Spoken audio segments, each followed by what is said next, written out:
Ya, jadi seperti saya katakan tadi, pengangkatan itu bukanlah ajaran kitab suci, tapi mimpi seorang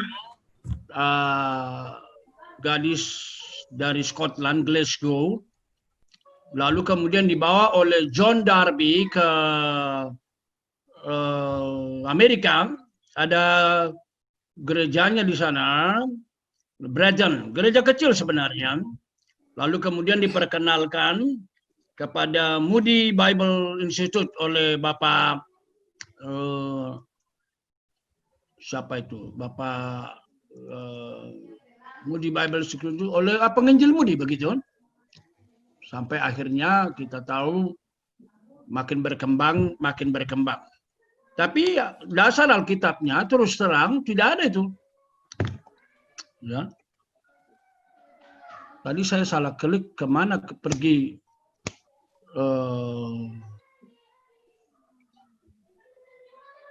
Masih kelihatan nggak ya? Iya, Pak. Keluar, Pak. Keluar ya? Oke, saya balik lagi ya. Oke. Pak Bang Apul pengen nge-share biar saya stop share saya. Tidak apa-apa. Ya. Jadi ini yang dari Bapak ya? Iya. Jadi Pak Yakob aja, Pak. Bapak Yakob aja, Pak. Oke, jadi kita lanjutkan, Pak ya. Jadi dasar Alkitabnya nggak ada, Pak ya. Tapi bisa nanti sambil kita jalan, sambil kita membahas hal itu. Oke, bisa di-share, lanjut. Pak Yakob, lanjut, Pak.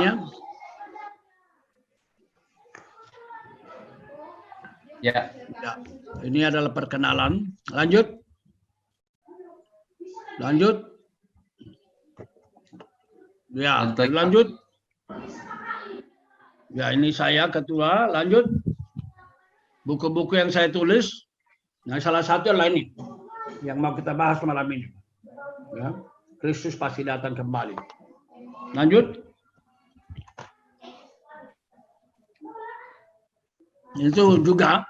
Nah, sekarang masuk pengantar. Kenapa kita bicara soal akhir zaman? Jadi Armageddon itu Bapak Ibu akan kita bahas minggu depan. Tapi kita bahas dulu akhir zaman ini. Nah, ini muncul berbagai spekulasi yang pernah muncul baik di Indonesia maupun di luar negeri. Misalnya peristiwa September 88, sekte kiamat di Bandung, kelompok di Pasar Minggu 91, People's Temple, lalu suku Maya, kiamat 2012, dan banyak lagi. Next. Lanjut, Pak. Ya, lalu saya bahas sekarang apa akhir zaman itu. Dalam bahasa Inggris, akhir zaman eskatologi atau eskaton, ya, mempelajari hal-hal akhir. Itulah eskaton. The last thing. Itu berkaitan dengan surga, neraka, akhir segala sesuatu, dan akhir daripada hidup manusia. Next. Nah, mengapa mempelajari ajaran akhir zaman? Mungkin ini menjadi satu membuat orang pro kontra.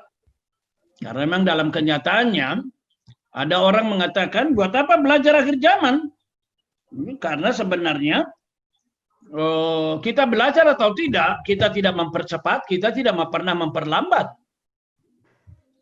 Jadi ada yang negatif. Tetapi saya tulis di sini 3, sebagaimana saya tulis dalam buku merah saya ini, Kristus Pasti Datang. Ada 3 pertanyaan penting yang bisa kita anggap sangat relevan kalau kita belajar akhir zaman. Pertama, bagaimana akhir hidup? Akhir dunia ini. Yang pertama. Yang kedua, kemana akhir hidup manusia? Jadi kalau kita lihat manusia lahir hidup mati, ya tapi pertanyaannya adalah, lalu sesudah itu apa? Apakah maaf kata seperti binatang, lahir hidup mati, busuk? Ya. Yang ketiga, bagaimana memahami kejahatan yang ada di dunia ini. Ya, ada orang berkata, dunia akan segera berubah, bagaikan utopia, bahkan baik. Tapi ada orang berkata, enggak, lihat aja kenyataannya dunia makin ganas. Next, nah itu dia. Nah ini satu demi satu kita bahas. Bagaimana akhir dunia ini? Nah kita jawab dengan tegas, dengan kita belajar akhir zaman, sejarah dunia ada di tangan Allah. Ini yang kita lihat. Allah yang mencipta, Allah memelihara, dan juga Allah menggenapkan dunia ini. Jadi harus kita lihat ini. Allah tidak ada yang mencipta, Allah memelihara, dan Allah akan menyempurnakan. Itulah yang kita baca nanti dalam Kolose pasal 1, ayat 15 sampai 18. Jadi seperti lagu kita, Allah peduli, Allah mengerti segala persoalan yang kita hadapi. Dia tidak biarkan. Yang kedua, next. Kemana akhir hidup manusia? Jelasin. Hidup dan pengharapan orang percaya itu ada di mana? Ya, Pak Yosafat boleh bantu baca? 1 Petrus 1 ayat 4. Untuk menerima bagian yang tidak dapat binasa, yang tidak dapat cemar, dan yang tidak dapat layu, yang tersimpan di sorga bagi kamu. Nah inilah bagian kita, puji Tuhan. Memang kalau kita baca Wahyu pasal 20, tujuan hidup manusia itu lautan api. Tapi jangan lupa, itu hanya berlaku untuk Kristen KTP yang tidak mengalami karya Kristus. Kristus sudah berdarah-darah. Tetelestai katanya di kayu salib. Untuk apa? Apa yang selesai? Karya keselamatan. Tadi kita bahas di GKPS Padang Bulan Medan. Jadi makanya saya agak terlambat masuk. Itu tetap berpengharapan dalam masa pandemi. Saya berkata memang benar. Karena Roma 8:18 berkata, kita punya pengharapan akan kemuliaan. Memang seluruh makhluk merasa mengeluh, sakit bersalin, menderita. Bahkan dikatakan dalam Wahyu akan dilemparkan ke dalam lautan api. A final destination of all people are very certain. Tujuan akhir semua manusia pasti neraka, hukuman. Tetapi tidak demikian orang percaya. Ini dia. Menerima suatu bagian. Tidak dapat binasa. Tidak dapat cemar. Tidak dapat layu. Coba Pak Yosafat. Apa yang seperti ini di dunia ini? Kita belajar logam. Ini ada namanya stainless steel. Tidak dapat berkarat. Tetapi bagaimanapun tetap juga berkarat itu. Yang tidak dapat cemar, tidak dapat layu, tidak dapat binasa. Hanya yang tersimpan di surga bagi saudara dan saya. Amin. Mari kita berteriak berkata kepada Tuhan, amin Tuhan. Itulah Yesus berdarah-darah bagi saudara dan saya. Karena itulah masa pandemik ini pun gak perlu takut. Paulus berkata, hidup Kristus. Kalau Tuhan mencegah kita, menjaga kita, kita aman. Rambut di kepala pun dihitung. Tapi kalau Tuhan berkata, aku mau memanggil kamu dalam masa pandemik. Itulah yang dialami Ibu Gladys. Ya kita bersyukur. Paulus berkata, hidup adalah Kristus. Kalau masih hidup, itu lebih perlu. Supaya imanmu lebih kuat, kata Rasul Paulus. Tapi kalau mau pergi, itu lebih baik katanya. Ya, lalu mana yang kupilih? Aku tidak tahu. Nah Paulus berkata apa? Bukan dia yang memilih meninggalkan dunia atau tetap. Allah menetapkan. Bagi Bapak Ibu yang masih ikut di dalam virtual kita ini malam ini, selama sehat, selama hidup, itu pun patut disyukuri. Tidak sedikit orang kehilangan kesehatan, kehilangan pekerjaan, kehilangan rezeki, bahkan kehilangan nyawa. Next. Nah, bagaimana memahami kejahatan yang ada di dunia ini? Akhir dari seluruh kejahatan itu pasti. Bukan yang jahat menguasai. Allah yang mengakhirinya. Tapi memang dikatakan Alkitab, orang jahat dan penipu bertambah jahat. Mereka menyesatkan dan akan disesatkan. Begitu dia. Itu sebabnya memang dunia kita nggak makin baik, nggak makin baik.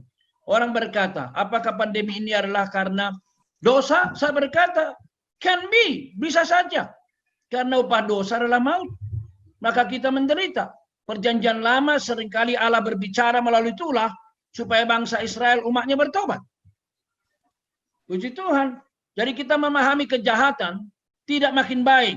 2 Timotius 3 berkata, ayat 1 dikatakan, masa terakhir akan datang masa sukar. Sukar di sana apa? Kalepos.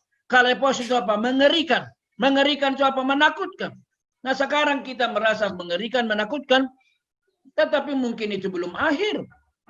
Karena itulah banyak orang menciptakan pengangkatan tadi. Diangkatlah dia di udara, dia tidak mengalami kesulitan. Padahal Alkitab tidak berkata begitu. That is a speculative theology. There is no such teaching in the Bible, the New Testament. Saya melawan itu. Next. Nah, berbagai pandangan. Ya, sekalipun pengajaran tentang akhir zaman penting, tetapi tidak semua ahli setuju tentang ajaran itu. Khususnya tentang kedatangan Yesus kedua yang dikaitkan dengan akhir zaman. Kita selintas. Mari kita lihat sebentar beberapa pandangan. Ya, mohon maaf, saya perkenalkan saja pandangan para ahli. Sehingga siapa tahu ada di antara kita pendeta-pendeta yang berkhotbah seperti ini, jangan heran. Kita udah dengar malam ini. Karena Bapak Yosafat ini juga ahli teologi ya. Saya minta bantuan Pak Yosafat membaca semua slide ini. Silakan Pak. Berbagai pandangan. The liberal approach modernized eschatology. Kelompok ini menolak kedatangan Kristus yang kedua. Menafsirkan arti kedatangan Kristus sebagai kemenangan kebenaran Allah atas kejahatan di dunia. Nah, itu dia. Jadi itu dia. Ini the liberal approach, modernized. Jadi terjadi penafsiran ulang. Ya, dikatakan apa artinya Kristus datang? Secara fisik ditolak. Lalu bagaimana memahami kata Alkitab? Dikatakan kemenangan kebenaran Allah atas kejahatan. Di mana nanti the victory of God will overcome, dominate. Dan itu artinya apa? Kristus datang di dalam kebenarannya. Next slide. Lanjut. Inilah kalimatnya. Enggak, yang tadi. Silakan. The liberal approach modernized eschatology. A continuing Christianization of the social order, including economics, would be the current exemplification of the real meaning of the second coming. Nah, inilah cara mereka menafsir. Jadi kalau ada di sekitar kita pendeta teolog seperti ini, jauh heran. Apa itu akhir zaman?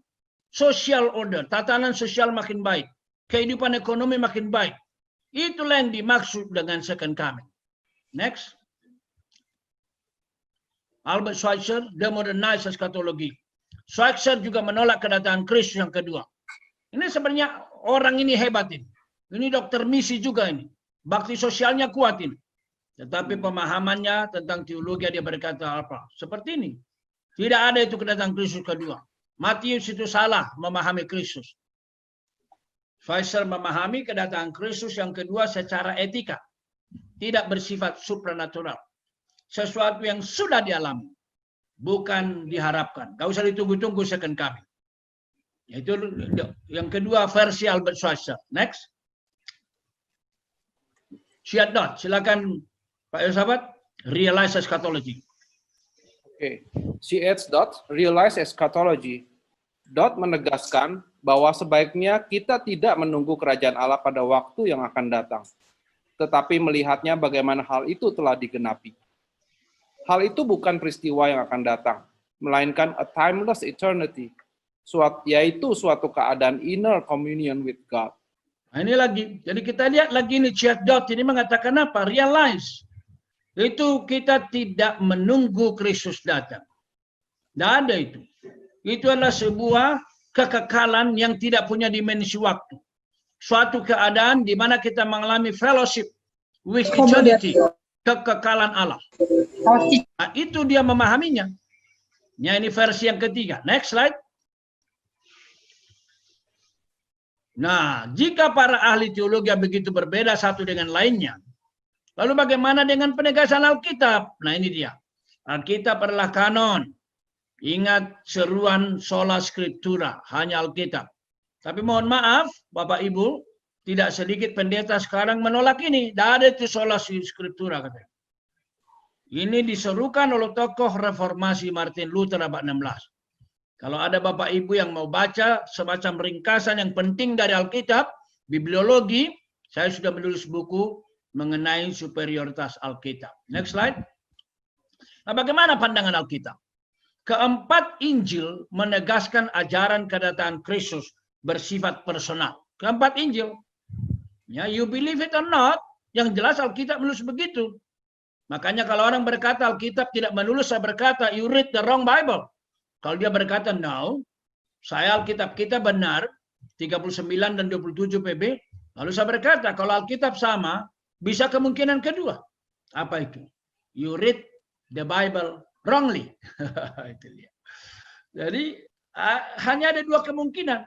Kamu membaca Alkitab yang salah, atau kamu membaca Alkitab secara salah. Karena apa? Ini dia. Surat-surat kiriman juga.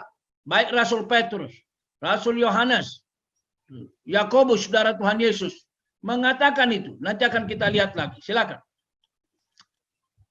Nah ini dia, Injil Matius 24. Ya, ada makalahnya kalau Bapak Ibu nanti mau tahu. Rasul Petrus, 1 Petrus 1. Rasul Yohanes, 1 Yohanes 2. Rasul Yakobus, Yakobus 5. Semua bicara soal akhir zaman. Kristus akan datang. Jadi bukan sekedar perubahan tatanan sosial, bukan. Next. Perhatikan secara khusus tulisan Paulus. Salah satu surat paling awal Rasul Paulus adalah Tesalonika. Tesalonika dan Galatia itu dua surat paling awal. Dan ternyata surat paling awal ini langsung bicara soal akhir zaman. Bagaimana dia menyinggung soal ajaran akhir zaman. Hal itu terlihat jelas pada tiap-tiap pasal. Pasal 1 ada, pasal 2 ada, pasal 3 ada, pasal 4 ada. Kita akan baca bergantian. Nanti Pak Yosafat bisa membantu saya mengatur siapa yang membaca slide-slide ini. Silakan. Next. Nah, ini dia. Silakan Pak Yosafat, siapa? Boleh bantu? Yang koneksinya bagus supaya semua bisa terlibat. Terima kasih, Pak. Silakan. Ya. 5 hal penting. Yang pertama, akhir zaman dikaitkan dengan pertobatan sejati. 1 Tesalonika 1 ayat 9 sampai 10. Sebab mereka sendiri bercerita tentang kami, bagaimana kamu sambut dan bagaimana kamu berbalik dari berhala-berhala kepada Allah untuk melayani Allah yang hidup dan yang benar, dan untuk menantikan kedatangannya dari surga, yang telah dibangkitkannya di antara orang mati, yaitu Yesus yang menyelamatkan kita dari murka yang akan datang. Jadi jelas bukan? Di sini dikatakan bagaimana kehidupan umat terjadi pertobatan sejati. Bagaimana kamu sambut, bagaimana kamu berbalik dari berhala-berhala kepada Allah. Ini dia. Jadi dalam masa pandemi ini, kalau selama ini kita hidup dalam dosa, semau gue, hidup tanpa peduli Allah, saatnya kita seperti ini, bertobat sejati, dan menantikan kedatangan anaknya dari sorga, yang telah dibangkitkan antara orang mati, yaitu Yesus yang menyelamatkan kita dari mana? Murka yang akan datang. Dari sini kita tahu Bapak Ibu, murka masih ada, masih. Itu yang kita baca di Wahyu 20, lautan api. Tetapi Yesus sudah melepaskan kita daripadanya. Terpujilah nama Tuhan. Saya bersyukur, saya berdoa semua kita yang ada malam ini, juga yang di YouTube atau di mana, bisa mengaminkannya. Next slide. Silakan Pak Yosafat, siapa? Silakan Pak Abdurrahman Hutahayan bisa membacakan. Pak Abdurrahman. Sebentar ya. 1 Tesalonika 2 ayat 19. Sorry. Ya, 1 Tesalonika 2. Iya, belum. Langsung baca slide-nya aja. Baca slide-nya aja Pak Abdurrahman. Ya. Sebab siapakah pengharapan kami atau sukacita kami atau mahkota kemegahan kami di hadapan Yesus Tuhan kita pada waktu kedatangannya. Kalau bukan kamu, sesungguhnya kamulah kemuliaan kami dan sukacita kami. Puji Tuhan. Jadi yang kedua, kalau yang tadi kedatangan Kristus yang kedua dikaitkan dengan pertobatan sejati, karena Kristus akan datang, saya harus bertobat. Maka yang kedua ini kita lihat apa? Kedatangan Kristus dikaitkan dengan pelayanan. Siapa pengharapan kami? Siapa sukacita kami? Siapa mahkota kemegahan kami di hadapan Yesus Tuhan kita pada waktu kedatangannya kalau bukan kamu? Maksudnya orang-orang dilayani. Ya. Sungguh, kamulah kemuliaan kami dan sukacita kami. Saya masih ingat dulu waktu kami masih mahasiswa bersama Bapak Yosafat, kami menyanyikan lagu apa itu? Engkau cari intankah untuk mahkota Yesus. Ingat di kubangan pun ada intan yang permai. Intan-intan yang permata, jiwa-jiwa tersesat. Biar cari lalu bawa untuk mahkota Yesus. Pandemik mengajar kepada kita, orang yang punya PT di Semarang mati. Orang punya PT di Surabaya mati. Orang yang kaya raya di Italia mati. Bangsawan di Inggris mati. Semua tunduk. Apa yang kita bawa? Jiwa. Itu sebabnya doa saya. Semua umat Tuhan di GKI Cipinang selama pandemi ini lebih lagi bertobat. Lebih semangat lagi melayani. Saya bersyukur melihat Bapak Yosafat ini. Meskipun sibuk ini, dia selalu cari cara waktu pelayanan. Dan saya yakin semua kita juga seperti itu. Next slide. Silakan Bu Ita. Bu Ita Tampu Bolon. 3. Akhir zaman dikaitkan dengan kekudusan hidup. 1 Tesalonika 3 ayat 13. Kiranya dia menguatkan hatimu supaya tak bercacat dan kudus di hadapan Allah dan Bapa kita pada waktu kedatangan Yesus Tuhan kita dengan semua orang kudusnya. Puji Tuhan. Jadi akhir zaman dikaitkan dengan kekudusan hidup. Apakah pandemik ini mendekati akhir zaman? Kalau iya, puji Tuhan. Nggak usah berspekulasi. Tapi yang jelas mungkin masih lihat itu video viral di Italia.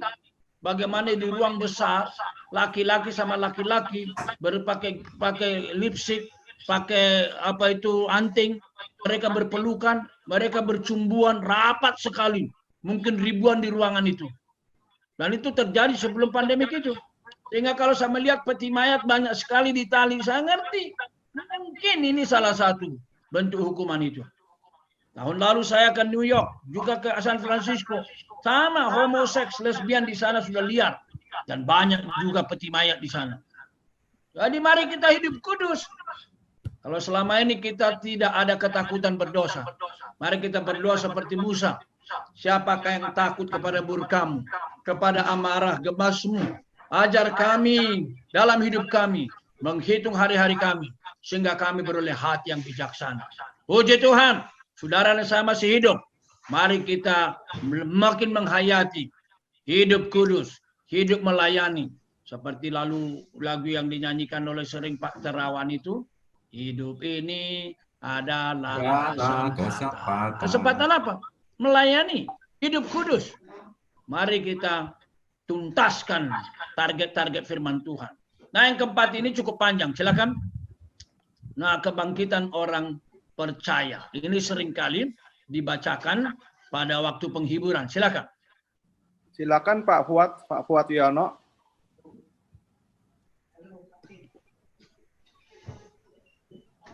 Pak Fuad, monitor Pak.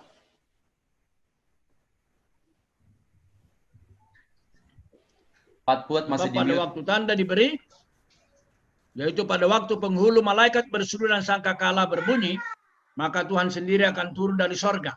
Dan mereka yang mati dalam Kristus akan lebih dahulu bangkit. Sesudah itu, kita yang hidup, yang masih tinggal, yang akan diangkat bersama dengan mereka dalam awan menyongsong Tuhan di angkasa. Nah, ini dia pengangkatan tadi. Tapi seringkali berhenti baca ini. Tidak dibaca kalimat sekarang. Demikianlah kita akan selama-lamanya bersama-sama dengan Tuhan. Jadi tidak ada yang dikatakan setelah 7 tahun yang ke udara, turun lagi ke bumi, mendirikan kerajaan 1000 tahun. Ya. Karena itu hiburkanlah seorang karena yang lain dengan perkataan-perkataan. Jadi akhir zaman dikaitkan kebangkitan orang percaya. Kita bersyukur pendeta seperti Bu Gladys, seperti pendeta teman saya John Margono. Kalau akhirnya sudah tiba, maka semua akan bangkit dalam kemuliaan. Puji Tuhan. Next slide. Nah, akhir zaman dikaitkan dengan berkat. Siapa Pak Yosafat? Silakan Pak Herbert. Pak Herbert Sibarani.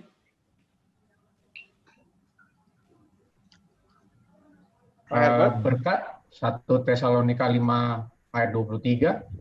Semoga Allah damai sejahtera menguduskan kamu seluruhnya, dan semoga roh, jiwa, dan tubuhmu terpelihara sempurna dengan tak bercacat pada kedatangan Yesus Kristus Tuhan kita. Puji Tuhan, inilah berkat. Ya, dikatakan apa? Semoga Allah damai sejahtera menguduskan kamu. Semuanya, roh, jiwa, tubuh, terpelihara sempurna, tak bercacat pada kebangkitan Yesus Kristus. Berarti Bapak Ibu, hidup kita ini kesempatan untuk menikmati berkat Tuhan, mempersembahkan hidup kudus bagi Tuhan. Jadi ada 5 hal kita bahas, bagaimana akhir zaman mempengaruhi hidup kita. Kalau kita menyadari titik itu, maka itu mempengaruhi pertobatan kita, mempengaruhi pelayanan kita, mempengaruhi seluruh aspek kehidupan kita. Next slide. Nah, kapan kedatangannya? Nah, ini yang hati-hati nih. Hati-hati spekulasi. Jangan ulangi kesalahan. Ya, kita udah tahu. Selain sekte kiamat di Bandung, itu loh, yang MS itu loh. Mangapin Sibuya. Saya tulis juga dalam buku saya ini. Setelah mereka berdoa, memuji Tuhan, berpuasa 100 hari, bagus sih. Berdoa, baca Alkitab, berpuasa, semua itu bagus itu. Tapi kesalahan tetap kesalahan. Katanya Tuhan datang, mereka diangkat ke udara. Ternyata apa yang terjadi? Bukan Tuhan datang, polisi yang datang digerebek mereka. Bukan diangkat ke awan-awan, diangkat ke atas truk. Oh iya Pak Josafat. Makanya saya coba positif. Memang benar juga sih penglihatannya diangkat. Tapi itu bukan beda tipis. Beda jauh. Diangkat ke awan-awan dengan diangkat ke atas truk. Itu dia. Lalu kemudian ratusan jemaat dibawa itu untuk mendapatkan penggembalaan. Demikian kelompok Pastor Minggu. Demikian kelompok People's Tower. Demikian banyak spekulasi sampai sekarang. Itu sebabnya bagus sekali GKI mengadakan webinar seperti ini. Let's discuss. Jangan pernah mendengarkan pengajaran yang tidak bertanggung jawab. Nah, mengapa masih terjadi seperti di atas? Lalu bagaimana dengan peringatan Tuhan Yesus pada Matius 24? Dikatakan hati-hati tentang hari itu, saat itu. Seorang pun tidak ada yang tahu. Malaikat pun tidak. Anak pun tidak. Hanya Bapa. Dengan perkataan lain apa? Yang namanya akhir zaman. Kapan berakhir dunia ini? Itu hak prerogatif Allah Bapa. Yesus mengatakan apa? Anak pun tidak. Apa ini berkenaan dengan inkarnasi? Ada banyak teori ini. Tetapi yang jelas, John Calvin dari Presbyterian itu GKI itu mengatakan apa? Anak itu jadi anak bukan sesudah inkarnasi. Anak tetap anak sebelum inkarnasi. Jadi di dalam keteraturan Allah Tritunggal itu adalah hak prerogatif Bapa untuk menetapkan kapan akhir dunia. Demikian tafsiran John Calvin yang saya lebih terima daripada mengatakan ini adalah akibat inkarnasi. Nah, tidak tahu kita kapan datang, tapi kita tahu tanda-tandanya. Nah, mari kita lihat tanda-tandanya. Puji Tuhan, apa saja tandanya? Beberapa tanda berdasarkan Matius 24. Nah, boleh ganti-gantian membacanya supaya semua standby di apanya, di chatnya. Jangan dipanggil Pak Josafat tiba-tiba lagi ambil kopi. Silakan Pak Joni Saragi. Pak Joni Saragi. Pak, Matius 24. Ini dari ayat 1, Pak ya? Ya, baca aja. Ini Sesudah tanda itu, pertama. sesudah itu Yesus keluar dari bait Allah. Bukan. pergi. Baca isinya. Banyak orang akan datang dengan memakai namaku. Nah, itu dia, muncul antikris. Ayat-ayatnya nanti bisa dilihat lebih jelas supaya kita lebih banyak nanti tanya jawab ya. Jadi tanda pertama adalah muncul antikris, menyatakan diri sebagai entah Kristus, entah hamba Kristus, entah nabi Kristus. Hati-hati, sudah diperingatkan. Yang kedua silakan. Ayat 11. Banyak nabi palsu. Penyesatan. Baca di Slide. PowerPoint aja Pak Joni. Baca di slide Pak. aja, Pak. Pak Joni di- baca di slide aja. Banyak orang akan datang memakai namaku, ayat 5a. Kemudian 11, Nomor ayat 2. 11. Oh, kedua, penyesatan. Mereka akan menyesatkan banyak orang. Nah ini tanda kedua. Karena banyak muncul antikris, otomatis banyak yang disesatkan. Hati-hati. Yang ketiga. Krisis politik di berbagai negara. Kamu akan mendengar deru perang. Nah itu dia. Benar kan? Sekarang kita melihat bagaimana negara dengan negara lain makin tegang. Krisis politik. Lanjut. Yang keempat. Keempat, krisis pangan. Akan ada Ya. kelaparan. Ada kelaparan, krisis pangan. Ya, akan terjadi dan akan terus terjadi. Lanjut. Yang kelima. Kelima, krisis alam. Gempa bumi di berbagai tempat. Nah, kita juga udah lihat ini, kita udah dengar juga. Bahkan terjadi pergeseran pindah tempat, gitu. Yang keenam, Terjadi penganiayaan yang hebat. Kamu akan diserahkan supaya disiksa. itu dia. Kalau kita baca Wahyu 12, 13, 14, nanti akan ada klimaksnya. Ya, di sana digambarkan tanda 666 itu. Lanjut. 7. Terjadi kebencian yang bersifat universal kepada umat. Akan dibenci semua bangsa. Ya. Karena Itu nama terjadi kebencian. Nah, mari kita lihat sekarang ada kelompok yang sangat benci orang Kristen. Mereka taruh orang Kristen di lubang-lubang besar, mereka tembakin dari atas. Nah, kelompok itulah yang akan membenci. Silakan lanjut. Yang ke-8. iman, banyak orang akan murtad. Ya, krisis iman. 9 krisis moral. Makin bertambah kedurhakaan. Lalu ke-10, krisis kasih. Kasih kebanyakan orang. Nah, jadi kita lihat. Begitulah akhir zaman kita ini. Kita tidak tahu, tapi kita tahu tanda-tandanya. Nah, nanti akan kita lihat minggu depan bagaimana Tuhan membicarakan dengan bagian yang sangat menakutkan itu, pertentangan itu, Armageddon itu. Tapi bukan sekarang. Yang penting ini bagian pertama kita bahas bahwa kedatangan Kristus itu pasti. Yang tidak pasti kita tidak tahu kapan.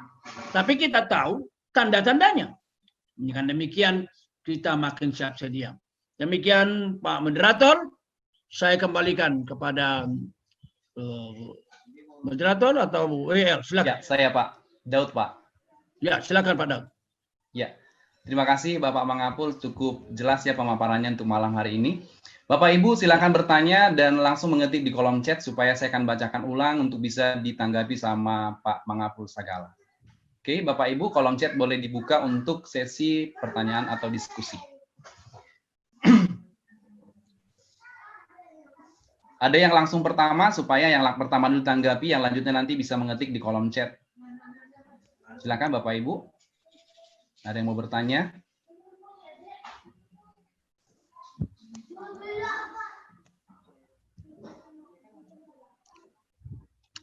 Kalau ada bisa dibacakan.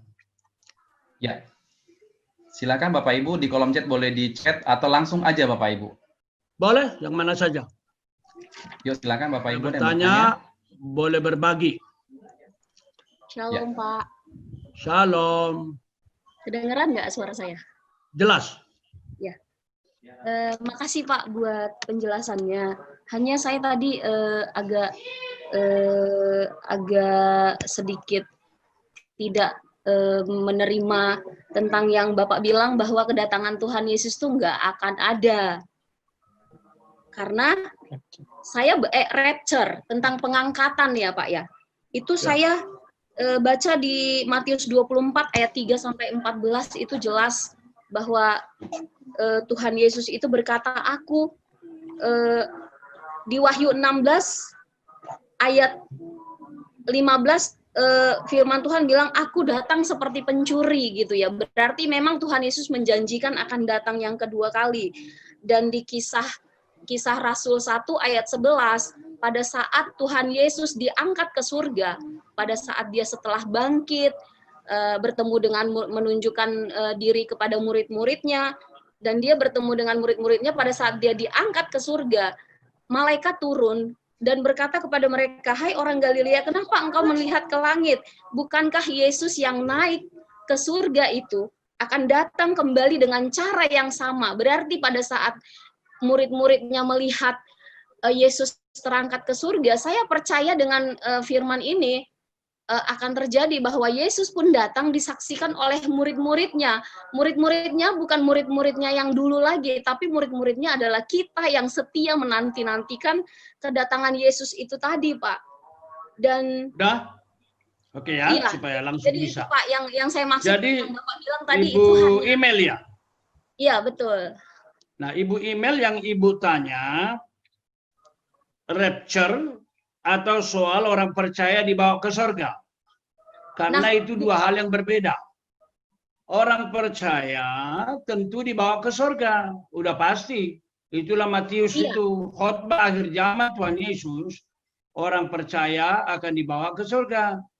Nah, sama seperti kisah Rasul, ya, tapi yang namanya pengangkatan itu adalah orang percaya diam-diam dibawa ke surga, lalu 7 tahun di surga, lalu turun lagi ke bumi, lalu mendirikan kerajaan 1000 tahun. Dan saya berkata, itu bukan ajaran Alkitab. Jadi mohon maaf, Ibu jangan berkata itu ajaran Alkitab. Saya sudah berkata tadi, ada di Alkitab, tidak berarti ajaran Alkitab, Bu. Jadi saya mau katakan tadi, sampai abad 19, nggak pernah ada yang namanya ajaran pengangkatan. Tetapi kemudian ada gadis bermimpi di Glasgow, Margaret MacDonald, di mana dia bermimpi dibawa dia ke udara. Lalu aniaya di bumi. Nah, rupanya mimpi ini berkembang, entah bagaimana prosesnya. Tiba ke tangan John Darby. John Darby punya gereja itu di Amerika sana, sebuah gereja kecil, namanya The Brethren. Nah, ini diajarkan sama dia. Lalu kemudian ini tiba kepada Dale Moody, dia punya sekolah. Lalu kemudian tiba ke Dallas Theological Seminary. 2 sekolah inilah yang kemudian menyebarkan faham ini. Tapi Bapak Ibu, Ibu email dan kawan-kawan, kalau Bapak Ibu tanya saya, tidak ada ayat yang mengajarkan soal pengangkatan. Ayat yang disebut tadi bukan pengangkatan seperti rapture. Ayat yang disebut tadi adalah orang percaya diselamatkan. Dan sesudah itu selesailah akhir dunia. Dengan perkataan lain, gereja-gereja pada umumnya mengatakan kalau Kristus datang kali kedua, itu bersifat tunggal. Sekali lagi, kedatangan Kristus, kalau diterima ya, kecuali liberal tadi, baik Katolik, baik gereja Ortodoks, baik Protestan, kecuali yang minoritas tadi, tidak ada ajaran pengangkatan. Oke? Jadi kalau Bapak Ibu sudah terlanjur diajarkan pengkhotbah-pengkhotbah yang ngawur, mohon maaf. Malam ini katakan, terima kasih, saya dapat pengajaran yang sangat ketat. Ya, tidak ada pengajaran itu. Pak Yosafat juga belajar teologi. Saya harap Bapak Ibu tahu itu. Ini banyak belajar buku-buku tebalnya. Banyak pendeta harus belajar dari beliau ini. Puji Tuhan. Silakan. Terima kasih Pak Mangapul. Saya akan bacakan pertanyaan dari Bapak Julfatar.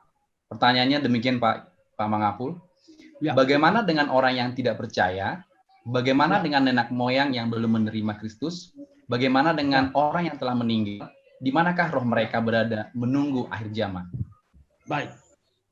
Jadi mungkin kita bahas itu roh orang mati minggu depan ya.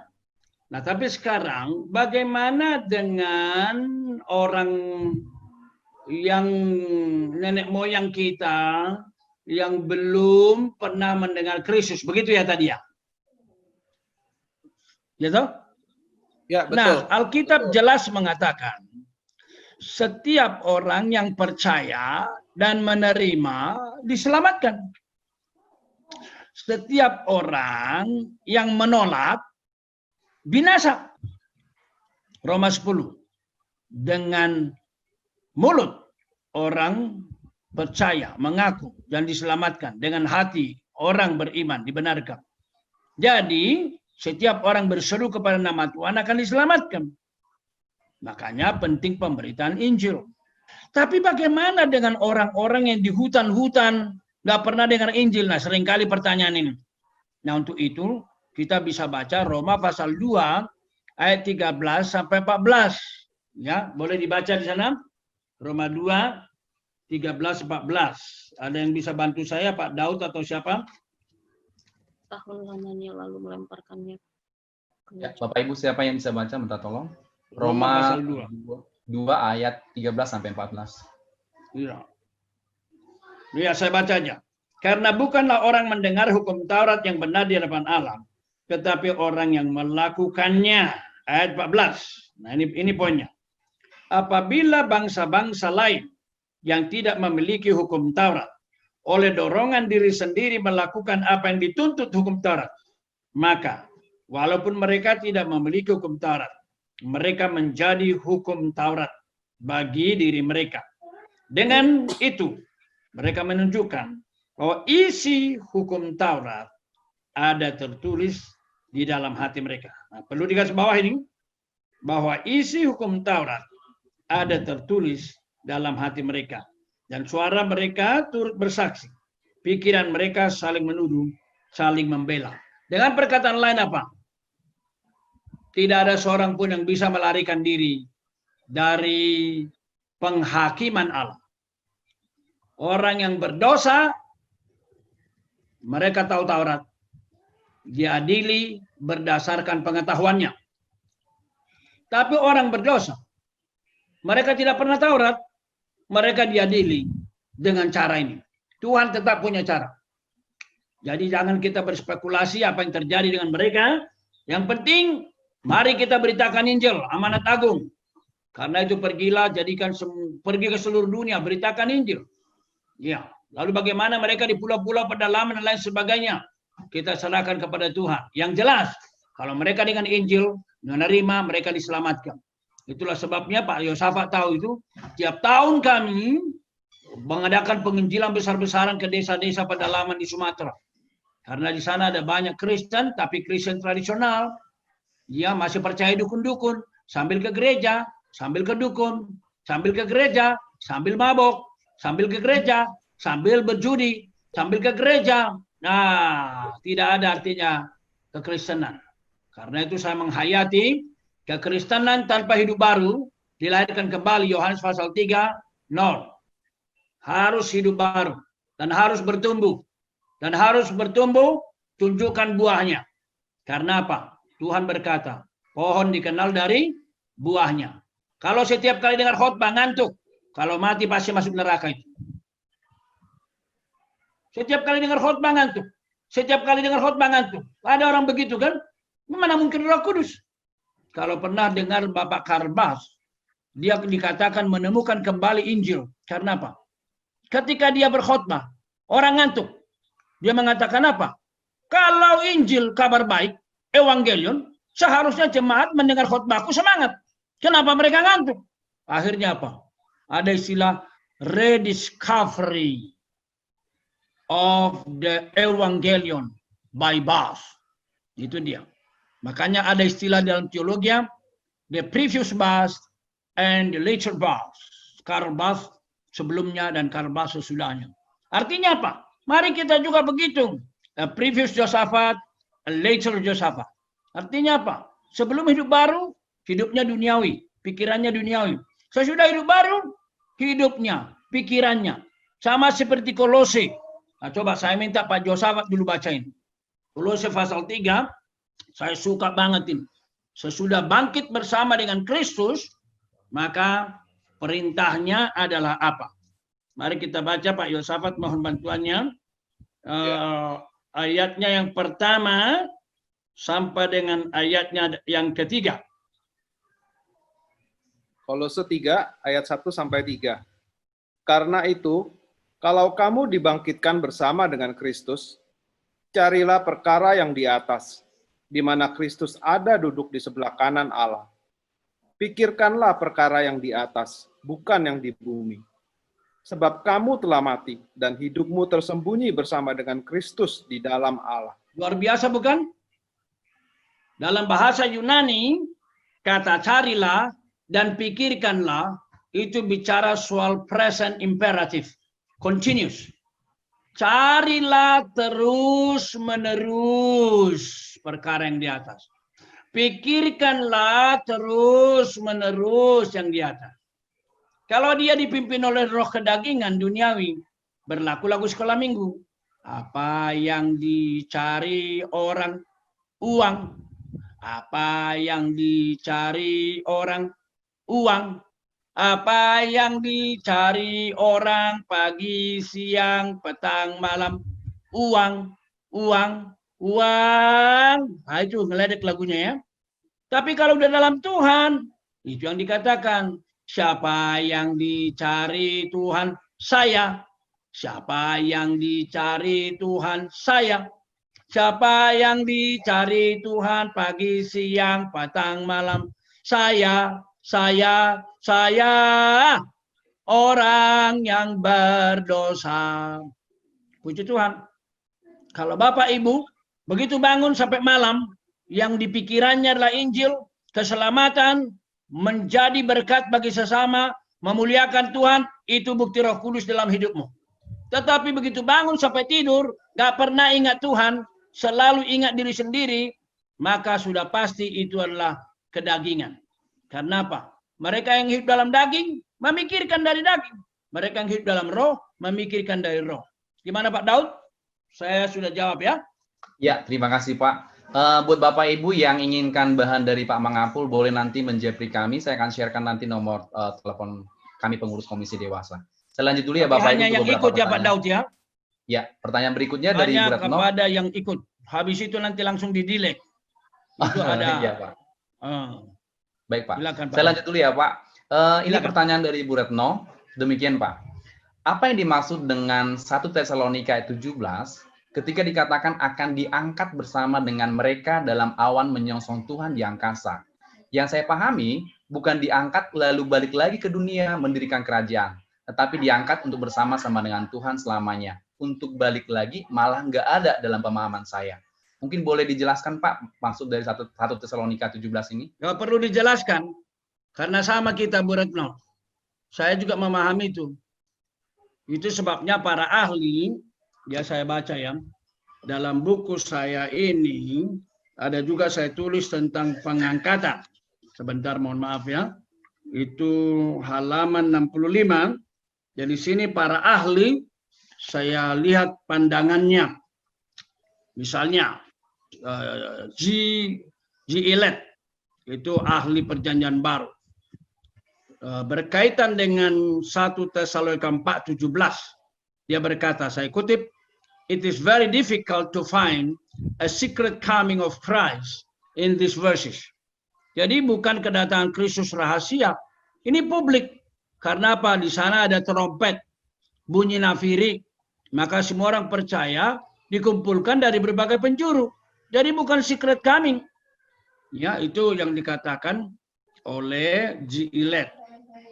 Nah, saya juga mengutip di sini seorang premilenialis Frost, Dr. Frost. Dia berkata apa? It is not generally known, and yet it is an indisputable fact that the doctrine of a pre-tribulation resurrection and rapture is a modern interpretation. I am tempted to say a modern invention. Ya, jadi dikatakan di sini pengajaran ini, penemuan apa ini, spekulasi modern ini, itu yang saya katakan tadi, nggak ada dasar teologinya. Saya baca lagi satu orang hebat lagi, Millard G. Erickson. Dia punya buku ya, Pak Yosafat punya bukunya ya, Christian Theology yang kayak bantal itu. Nah, dia berkata apa? Orang yang menganut rapture membagi kedatangan Kristus dengan dua. Pertama disebut parousia, diam-diam datang sama orang percaya gerejanya. Lalu yang kedua, apokalipsis, di mana Kristus bersama gereja turun ke bumi, mendirikan 1000 tahun. Itu yang dikatakan Ibu Retno tadi, yang saya tidak percaya, sama kami. Lalu kemudian, apa kata Millard Erickson? Let me quote. We conclude that the use of a variety of terms, parousia, apokalipsis, epipania, are not an indication that there will be two stages in the second coming. Rather, the interchangeableness of the terms clearly points to a single event. Kita menyimpulkan bahwa penggunaan berbagai istilah, apakah itu parousia, apokalipsis, dan epipania, bukan menunjukkan akan ada dua tahap kedatangan Kristus.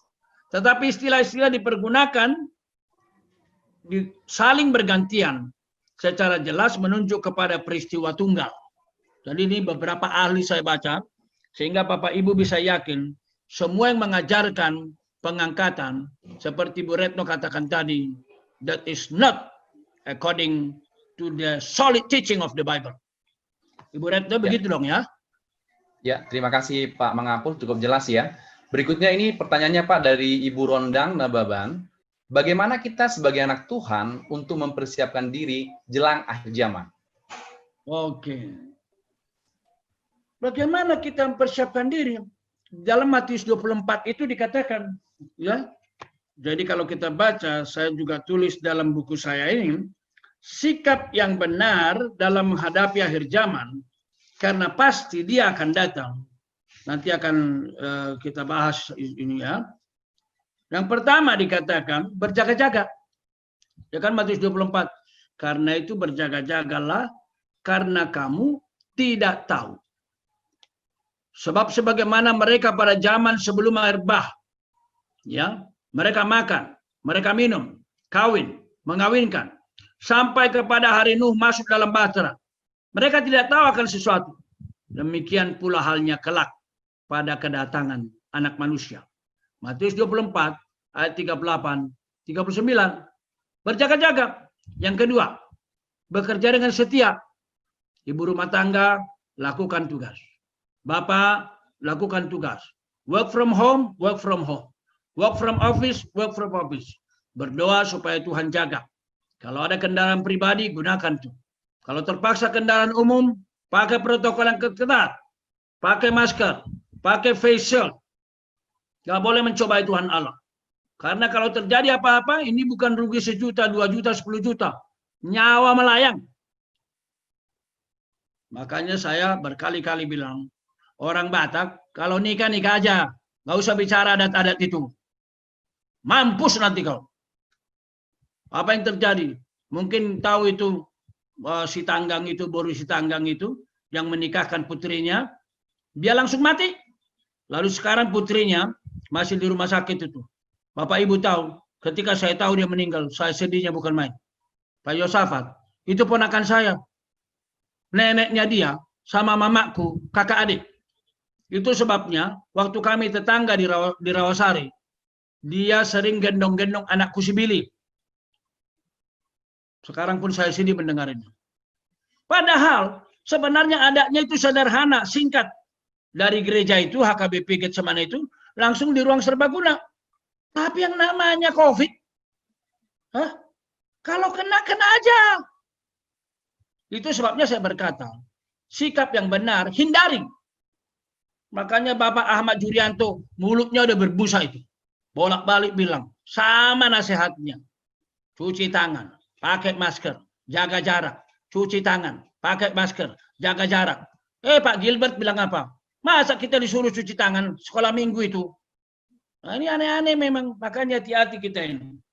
Jaga setia, majelis setia, pendeta setia. Tapi nggak bisa masuk ke gereja. Nggak apa-apa. Emangnya harus ke gereja? Justru diuji kesetiaannya. SMS dia, WA dia, Facebook dia. Doakan dia. Mungkin jam berapa doa. Jam berapa doa. Jam berapa doa. Bikin virtual begini. Doakan dari jauh. Teriakan. Tumpang tangan. Saya mimpin KKR selama virtual. Iya. Saya berdoa untuk mengusir setan virtual. Iya. Saya berkata sama Tuhan. Ini yang bisa kulakukan. Do your part. I have done my best. Dan Tuhan memberkati. Beberapa orang dilepaskan. Tolong doakan hari Minggu ini akan ada sesi kedua okultisme untuk alumni di Bangka. Pak Yosafat, tolong doakan. Jadi selama sebelum pandemik, saya nggak ada pelayanan di Bangka. Tapi begitu pandemik, malah saya ke Bangka. Puji Tuhan. Makin terbuka pelayanan. Di mana ada kemauan, di situ ada jalan. Nah, itu bekerja setia. Yang ketiga, pelita kita harus tetap menyala. Masih ingat lagu? Give me oil in my lamp, keep me burning. Give me oil in my lamp, keep me pray. Give me oil in my lamp, keep me burning. Keep me burning till the break of day. Sing Hosanna. Nah, itu dia. Biar roh menyala-nyala. Dikatakan di sini, gadis bodoh dan gadis bijaksana. Gadis bijaksana, minyaknya ada, pelita tetap menyala. Gadis bodoh, pengantin datang, baru pergi ke warung beli ini. Terlambat, it's too late. Nah, itu sebabnya kita bersyukur. Apakah Tuhan Yesus datang 10 tahun lagi, 20 tahun lagi? Puji Tuhan kalau datang. Yang jelas, gara-gara pandemi ini, kita banyak waktu berdoa. Kita banyak waktu saat teduh. Kita banyak waktu meluruskan relasi dengan Tuhan. Amin. Pak Daud. Terima kasih, Pak. Nah, pertanyaan berikutnya dari Ibu Lisbeth Sinabutar.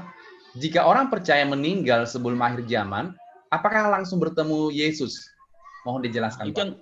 ini yang kita bahas nanti minggu depan, saya bilang kan. Oh, okay. Ya, soal mati. Di mana jiwa mereka? Apakah di neraka?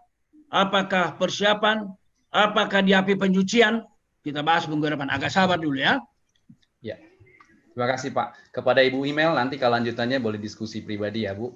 Kita lanjut lagi, pertanyaan berikutnya adalah, mau bertanya nih, Pak, ini dari Pak Jamintar Bangun. Mau bertanya nih, Pak Pendeta, apakah ada hubungan antikristus dengan majunya zaman perkembangan RFID, semakin canggih dan semakin minimalis? Karena tanda-tanda akhir zaman yang sudah kelihatan sekarang, yang sering disangkut pautkan dengan media sosial. Nah, Pak Daud, saya justru bersyukur ID ini ada. Kebayang nggak? Kalau kita nggak ada ID, nggak ada Zoom, nggak ada Google, apa yang terjadi? Habis komunikasi. Tapi dengan begini, coba, saya bisa melihat Pak Daud yang ganteng. Udah lama nggak ketemu ya Pak Daud ya? Saya bisa ketemu Pak Yosafat. Udah lama nggak ketemu Pak Yosafat. Ya, saya bisa ketemu. Terakhir kita bicara mengenai rencana pernikahan putrinya yang cantik. Kapan jadi nikah? 17 Oktober, Pak. Puji Tuhan. 17 Oktober. Kami 10 Oktober. Berarti kita seminggu lebih awal. Iya, saling mendoakan. Ya, jadi kalau saya lihat apa? Apakah ID dari setan? Kalau bagi saya sekarang, justru ID dari Tuhan. Tuhan sudah tahu ini masa pandemi ini. Di dalam kemahatauannya, dia siapkan dulu semua perangkat-perangkat. Supaya umatnya tidak terhalang. Malah kalau saya dengar, siapa itu namanya pemilik Zoom itu, dia itu kan karena idenya tidak diterima di perusahaan Silicon Valley itu. Nah karena itu apa? Dia bikin sendiri. Tapi waktu itu belum laku. Nah begitu ada pandemi ini, sangat dibutuhkan, dicari. Pak Yosafat, selama 6 bulan ini, saya ngajar virtual, Pak. Coba Bapak bayangkan, saya berangkat dari rumah jam 3 pagi, baru tiba di Medan jam berapa? Dari Medan, baru tiba di Perapat, mungkin sekitar jam 2, jam 3. Lalu kemudian saya ngajar. Baru bisa ngajar. Tapi badannya sudah mulai sewot. Makanya dalam hati saya, usia seperti kamu, buat apa sih capek-capek begini? Ada seorang teman saya konglomerat. Dia bilang begini, Pak, nggak usahlah capek-capek begitu, udah tua, jaga kesehatan. Skype aja. Oh ya? Tapi saya bilang, kok nggak rasanya nggak enak ya? Tapi sekarang mana bisa enak nggak enak? Mau tidak mau harus Zoom. Tadi pagi saya 5 SKS mengajar pakai Zoom. Makanya seharian ini penuh ini, sambung menyambung. Puji Tuhan. Itu dia. Saya tadi berkata sampai Yusafat, Pak, saya makan sebentar boleh nggak? Oh boleh. Tapi sambil saya makan, saya masuk. Langsung diserahkan. Pakai nasinya nih. Nasinya belum dimakan ini. Oke. Tapi nggak apa-apa. Ya, jadi apa yang kita khotbahkan bekerja dengan setia, kita lakukan malam ini. Jadi begitu jawaban saya, Ibu Rondang Nababan ya? Ini ponakannya Dokter Nababan apa? Iya, saya Nababan soalnya udah 80 berapa tahun umurnya itu, masih sehat-sehat aja dia. Silakan. Ya, makasih Pak. Kepada Pak Mangapul ada pertanyaan. Ini demikian Pak.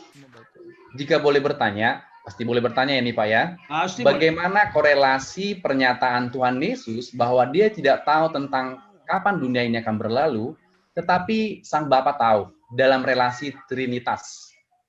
Oh, oke. Ini yang saya katakan tadi, ada banyak teori tentang ini. Ada yang mengatakan ini adalah ketidaktahuan akibat daripada inkarnasi.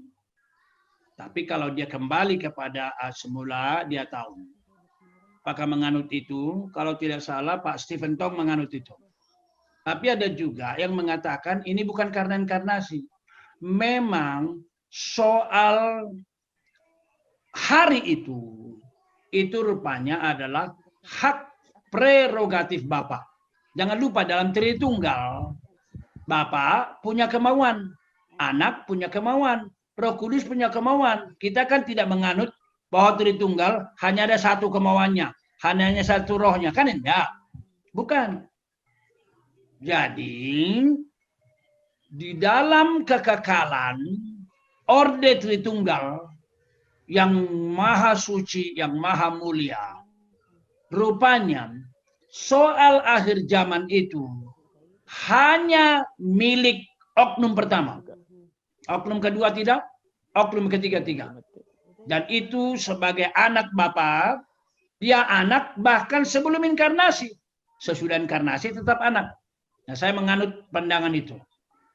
Saya sudah jawab ya.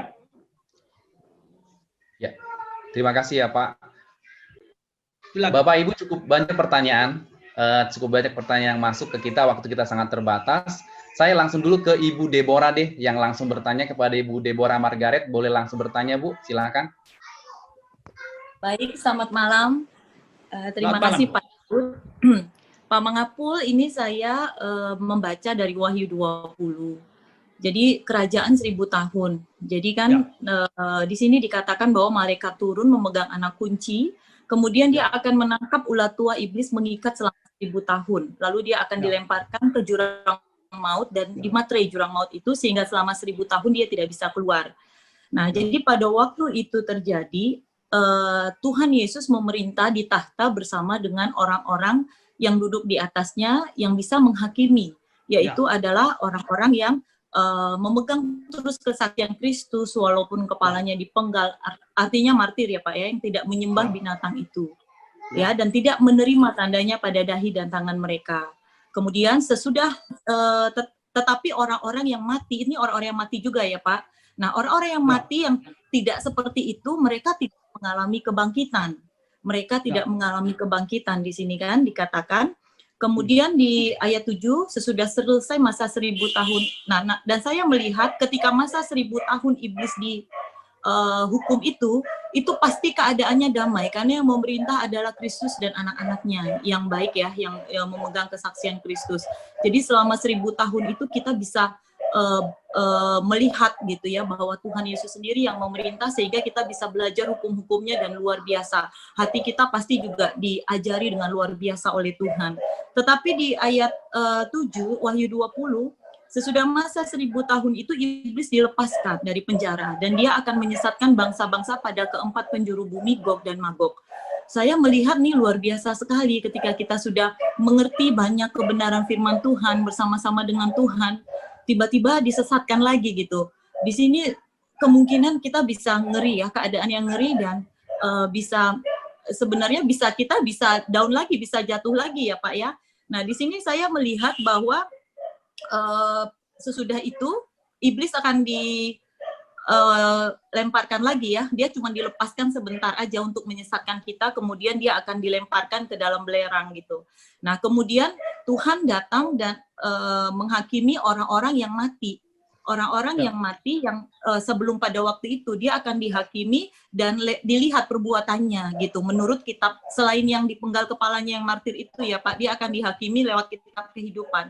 Kalau ada namanya di situ, dia akan masuk ke dalam kerajaan surga. Kalau enggak dia akan dilemparkan. Itulah kematian yang kedua, lautan api.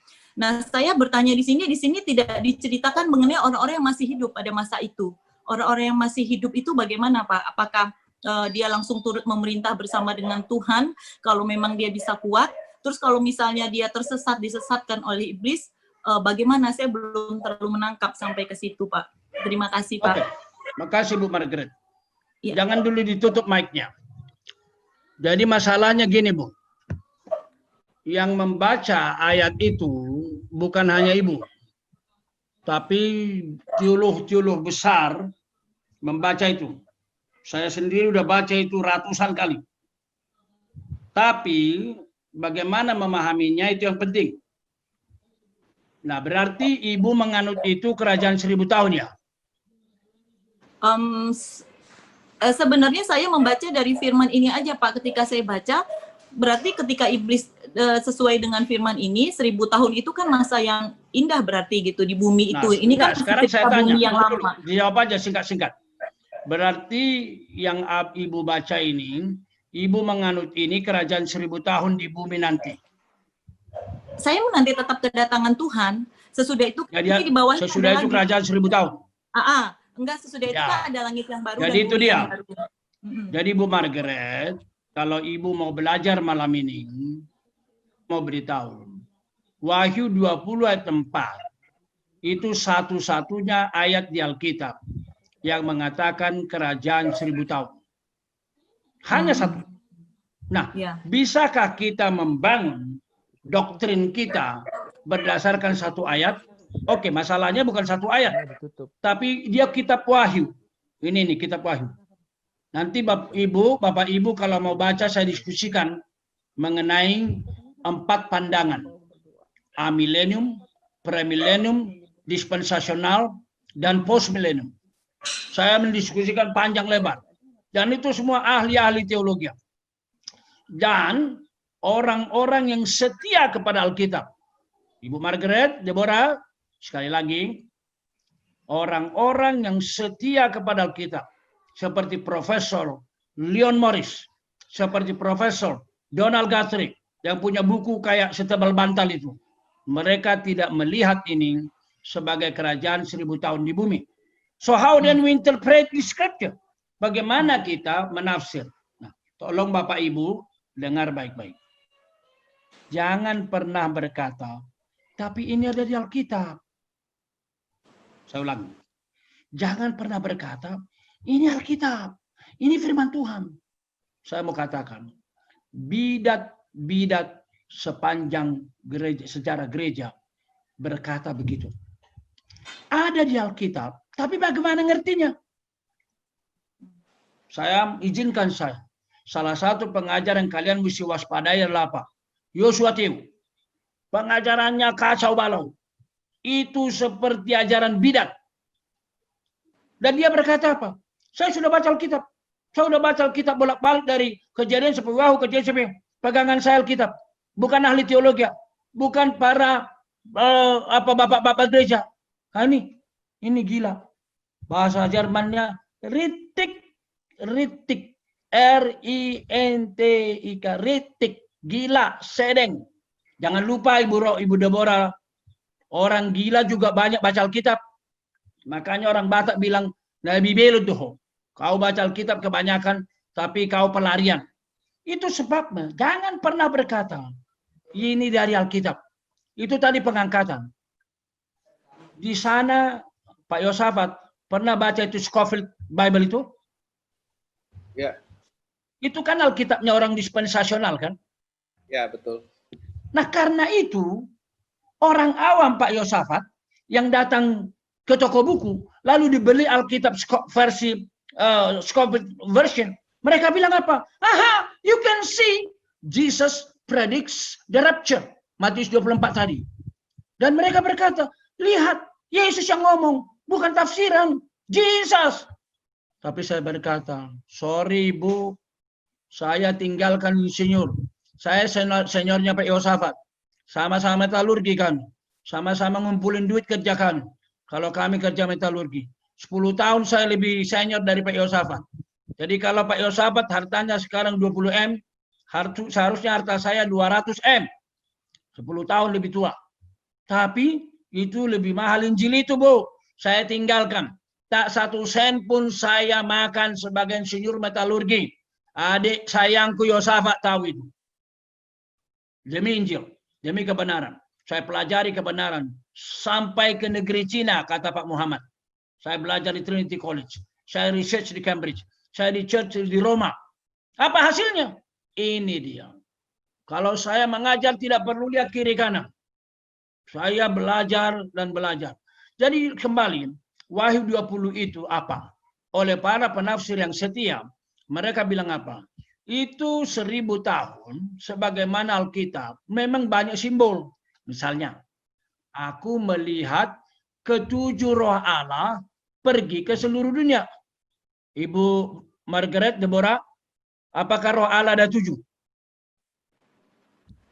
Tertulis, aku melihat ke-7 roh Allah. Jadi ada berapa roh Allah? 1. Nah, tapi kan 7 roh Allah. Lalu aku melihat ke-7 kaki Dian. Apakah 7 kaki Dian? Lalu aku melihat 7 tanduk, 10. Itu semua simbol-simbol. Sama dengan nanti 666, 666. Apa berarti Ibu membayangkan seperti kata yang di New York itu yang ada gedung 666, masukkan chips. Nah, itulah di Antikris. Apa maksudnya? Saya mau berkata, jangankan kita, muridnya Yohanes yang nulis kitab Wahyu pun kesulitan. Polikarpus, murid Yohanes, berkata, apa sebenarnya maksudnya ini? Nah, saya harus belajar dari buku ini. Ada bukunya Miller Erickson yang terbaru, yang sistematik teologi. Ada bukunya Louis Berkhof, lebih lama lagi, tahun 50-an. Ada yang bukan Hendrikus Berkhof, kurang lebih sama. Ada lebih tua lagi, Charles Hodge. Ada 3 volume tebal. Saya baca. Akibatnya apa? Never say this is according to the scripture. Penafsir-penafsir yang ulung, yang setia, yang bertanggung jawab, mereka mengatakan Wahyu 20 tidak bicara kerajaan 1000 tahun. Sekiranya bicara, masalah muncul. Karena apa? Menurut Wahyu 20, berarti Yesus datang lagi ke bumi, mendirikan kerajaan 1000 tahun. Dan tadi Ibu berkata, hatinya damai. Jangan mau dibodohin pengkhotbah tolol. Mohon maaf. Ya, saya berkata begini. Jangan mau dibodohin pengkhotbah yang abal-abal. Atau pengkhotbah yang pinter, PhD, tapi nggak percaya Alkitab. Kita butuh keseimbangan 2. Hatinya cinta Tuhan, otaknya cerdas. Saya ulangi. Hatinya cinta Tuhan. Otaknya cerdas. Rohnya selalu connect dengan di atas. Tuhan, kalau saya benar, koreksi saya.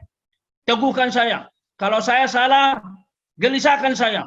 Supaya saya mengajar bukan spekulasi. Salah satu orang hebat berteologi, selain yang saya sebut tadi, Anthony Hoekema. Anthony Hoekema berkata, ini tidak bicara soal kerajaan 1000 tahun. Karena apa? Matius nggak ada kerajaan 1000 tahun. Markus nggak ada kerajaan 1000 tahun. Saya Dr. Yohanes. Mohon maaf Pak Yosafat. Saya seringkali berkata begini. Emangnya Dr. Yohanes di Indonesia ada berapa orang? Yang benar-benar Dr. Yohanes. Yang saya tahu ada satu Katolik. Dr. Martinus. Lalu saya satu. Nah, Yohanes tidak pernah mengajarkan kerajaan 1000 tahun. Dan itu adalah kitab terakhir dari Matius, Markus, Lukas. Sekitar 96. Lalu bagaimana dengan kitab-kitab lain? Tidak ada 1000 tahun. Yang ada hanya wahyu. Dan wahyu adalah simbol. Nah, itu sebabnya.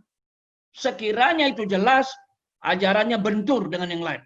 Karena setelah Kristus datang, that is not the end. Makanya, dari semua pandangan yang kita bahas ini, hanya 1/4 teologi yang menganut ada kerajaan 1000 tahun. 3/4-nya, jadi kalau 4 orang maksud saya, nah tiganya mengatakan tidak ada kerajaan 1000 tahun. Kristus datang, that is the end of the world. Nah ini pandangan saya. Tapi kalau ibu berkata, Pak, saya yakin ini kerajaan 1000 tahun, kiranya ibu berdamai dengan kebenaran itu. Sama juga dengan soal Matius 24 tadi. Apakah Yesus tidak tahu karena inkarnasi, konsekuensi inkarnasi, seperti pandangan Pak Stephen Tong? Silakan. Atau apakah ketidaktahuan karena memang itu adalah hak prerogatif Allah Bapa, oknum pertama, tidak pernah ada sharing knowledge tentang itu? Itu pandangan John Calvin. Dan saya menganut itu. Terserah Bapak Ibu. Saya mencoba menawarkan penafsiran yang bertanggung jawab. The possibility, kemungkinan. Kenapa kita bicara kemungkinan? Ah, dengar baik-baik. Karena Alkitab tidak mengatakan sebenarnya yang mana. Saya kasih contoh sederhana. Perjamuan kudus. Nah, perjamuan kudus ini apa sih maksudnya? Begitu sederhana kalimat Yesus. Makanlah, inilah tubuhku. Minumlah, inilah darahku. So simple. Kalimatnya begitu. Dalam bahasa Indonesia sama, Inggris sama, Yunani sama. Nah, tapi memahaminya itulah yang mengakibatkan gereja berbagi-bagi. Katolik mengatakan apa? Itu ajaran transubstantiation. Artinya apa? Waktu kita memakan tubuh Kristus, roti itu trans, berubah menjadi tubuh Kristus. Itu sebabnya kalau makan nggak boleh dikunyah. Itu Katolik. Tapi apakah itu pemahamannya GKI? I don't think so. Coba mewakili GKI Pak Yosafat. Apakah perjamuan kudus transubstantiation? Bukan, Pak. Bukan. Nah itu dia. Bukan. Bukan. Saya tahu itu. Ada lagi yang versi kedua. Consubstantiation. Cons berarti bersama. Makanlah, inilah tubuhku. Minumlah, inilah darahku. Artinya apa? Roti tetap roti. Tetapi ketika Yesus berkata, makanlah, inilah tubuhku. Berarti Yesus menjanjikan apa?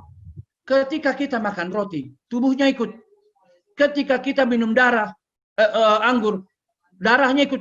Itulah ajaran Lutheran. Teolog besar. Tapi nggak dianut oleh John Calvin yang lebih muda. Sekitar 30 tahun John Calvin lebih muda daripada Martin Luther. Nah, belum lagi nanti kita baca aliran selanjutnya. Misalnya aliran roti adalah roti, anggur adalah anggur. Mari habis kita makan, kita buang rotinya. Kita habis anggurnya kebanyakan salah hitung, kita buang anggurnya. Ada yang begitu. Nah, Ibu Deborah yang terkasih. So simple. Makanya malam ini saya mohon, jangan pernah Ibu berkata, ini tertulis di Alkitab. Memang tertulis. Tapi bagaimana cara belajarnya? Itu sebabnya perlu belajar baik-baik. Insinyur itu macam-macam. Ada insinyur Yosafat. ada insinyur dari Bojolali, ada insinyur dari Tarutung, macam-macam. Itu sebabnya ada bangunan kokoh, 20 tingkat kokoh, ada dua lantai udah orang ambruk, sama-sama insinyur. Sama juga, ayam goreng macam-macam Bu. Ada ayam goreng, satunya berapa ya? Ada 10.000, ada 320, tapi ada juga ayam goreng, satu ekornya 400.000. Nah, tergantung kualitas, mutu. Maka Pak Yosafat, Pak Daud, semua yang dengar cat ini, undanglah hamba Tuhan yang berkualitas, supaya imanmu sehat. Jangan hanya pinter, tapi nggak setia sama Alkitab, dipecat sama GKI. Mungkin kalian tahu yang saya maksud, nggak usah sebut namanya. Saya lawan dia dulu tuh. Saya berkata, gila kamu berteologi. Kalau kamu nggak percaya, itu urusanmu. Keluar kamu dari kekristenan. Tapi jangan kau rusak iman Kristen. Wah, itu musuh bebuyutan saya katanya. Ya, ngertilah Pak Yosafat siapa yang saya maksud. Dia keluar dari GKI, dia keluar dari State Jakarta. Puji Tuhan. Jangan main-main berteologi. Di sini kita berdiri. Kata Martin Luther, here we stand. Kita berdiri menyatakan kebenaran. Jadi malam ini, kalau Bapak Ibu melihat saya berkhotbah semangat, berapi-api, ini ucapan syukur saya. Tuhan, Ibu Gladys, adik saya sudah meninggal, tapi saya masih hidup. Saya mau berjuang sampai tetes darah penghabisan. Begitu. Jadi saya kayak KKR ya Pak Daud ya. Terima kasih Pak. Ya, pertanyaan Pak, terakhir ya Bapak Ibu. Terima kasih Pak Mangapul. Saya sebenarnya bukan karena dengar pengkhotbah, cuman karena saya baca aja firman. Karena kan kita ngerti nggak ngerti, kita mesti baca firman, bergaul dengan firman Tuhan. Oleh sebab itu saya sekarang nih bertanya kepada Pak Mangapul, dan puji Tuhan Pak Mangapul menjawab dengan luar biasa ya, dengan semangat yang luar biasa. Terima kasih ya Pak. Ya. Terima kasih Bu Deborah. Ya, pertanyaan terakhir Bapak Ibu. Mengingatkan tadi kok. Oh ya. Oke. Pendeta, boleh bertanya Pak Pendeta? Boleh, silakan. Tergantung moderator. Saya sampai jam 1 pagi saya siap. Singkat. Tadi salah satu pemaparan Pak Mangapul mengatakan bahwa salah satu tanda-tanda dari akhir zaman itu adalah terjadinya peperangan. Sementara yang kita tahu, dari perjanjian lama pun sudah terjadi peperangan antar bangsa dan antar suku. Ini bagaimana nih Pak Mangapul? Apakah itu artinya dari dulu juga sudah ada tanda-tanda, sebelum Yesus lahir pun sudah ada tanda-tanda akan hari kiamat itu, atau bagaimana? Terima kasih. Pak Bahal Hutagaul, aduh bagus sekali. Ini Bapak pemikir yang kritis itu. Terima kasih ya. Jadi memang, misalnya kita akan bahas soal aniaya, ya, mengenai Armageddon. Loh, sebenarnya sejak perjanjian lama ada aniaya kok. 250 tahun gereja dalam aniaya. Mulai dari zaman Nero sampai ke Kaisar Konstantin. Ketika Kaisar Konstantin bertobat melalui tanda di langit, tanda salib itu, lalu dia bertobat, dia menjadikan kekristenan agama negara. Maka kekristenan tidak lagi dianiaya seperti sebelumnya. Tapi di zaman Nero, orang dibakar.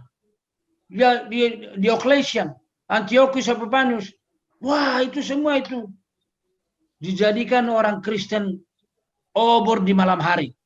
Obor dibakar hidup-hidup. Ada lagi saya baca kisah martir orang-orang percaya dari abad pertama selama 250 tahun. Di sana ditulis ada orang Kristen yang setia, ditidurkan. Setelah ditidurkan, 2 tangan diikat sama kuda, arah berlawanan. 2 kaki diikat dengan kuda. 1 kaki sama kuda, 1 kaki sama kuda, 1 tangan sama kuda. Lalu dipukul kudanya supaya bergerak ke arah masing-masing. Apa yang terjadi? Kakinya copot perlahan-lahan. Tangannya copot perlahan-lahan. Membaca itu saya meneteskan air mata. Makanya saya waktu ke Roma, saya menyanyikan lagu itu apa itu di Kolosium, gedung Kolosium. Saya bertekad dan saya berdoa. saya nyanyikan lagu yang terkenal itu. Saya mau iring Yesus, saya mau iring Yesus, sampai selama-lamanya.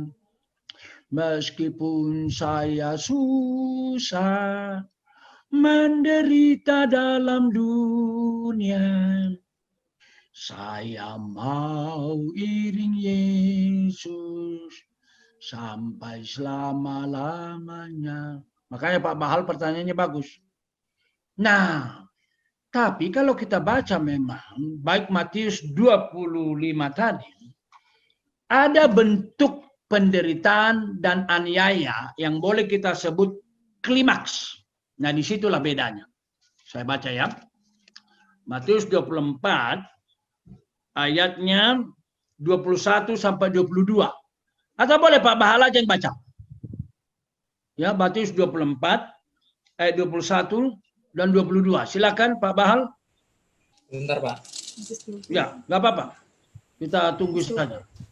Toh nggak ada Ayat ini berapa, kan Pak? pulang ke Ayat api. apa, Pak? Matius 24, 21 dan 22. Oke, Matius 24, 21 sampai 22. Ya. Sebab pada masa itu akan terjadi siksaan yang dahsyat seperti yang belum pernah terjadi di sejak awal dunia sampai sekarang, dan yang tidak akan terjadi lagi. Dan sekiranya waktunya tidak dipersingkat, maka dari segala yang hidup tidak akan ada yang selamat. Akan tetapi oleh karena orang-orang pilihan waktu itu akan dipersingkat. Wah, makasih Pak Bahal. Itu mic-nya bagus banget. Terima kasih, Pak Pendeta. Ya, mestinya dari tadi Bapak yang baca juga. Nah, perhatikan Pak Bahal, sebab pada masa itu akan terjadi siksaan yang dahsyat. Sama dong, abad pertama siksaan dahsyat. Perjanjian lama, perjanjian dahsyat. Tapi lihat ini, ada bedanya. Seperti yang belum pernah terjadi sejak awal dunia sampai sekarang, dan yang tidak akan terjadi. Nah, itulah yang terjadi, berarti penderitaan, aniaya, yang kita sebut Armagedon itu, perang Armagedon, itulah klimaks. Kalau mau meminjam gaya bahasa Wahyu, doakan supaya minggu depan kita seger mengikutinya. Apakah saya menjawab pertanyaan Pak Bahal? Betul Pak Pendeta. Oke, terima kasih Pak. Terima kasih untuk Bapak Ibu. Bapak Ibu, karena waktunya sudah cukup, beberapa pertanyaan akan kami simpan. Akan kita lanjut pada sesi tanya jawab minggu depan ya Bapak Ibu. Informasi kepada kita. Terima kasih kepada Bapak Mangapul Sagala yang sudah memaparkan dengan cukup bagus dan juga menjawab. Terima kasih Pak Daud, terima kasih semua majelis dan hamba Tuhan.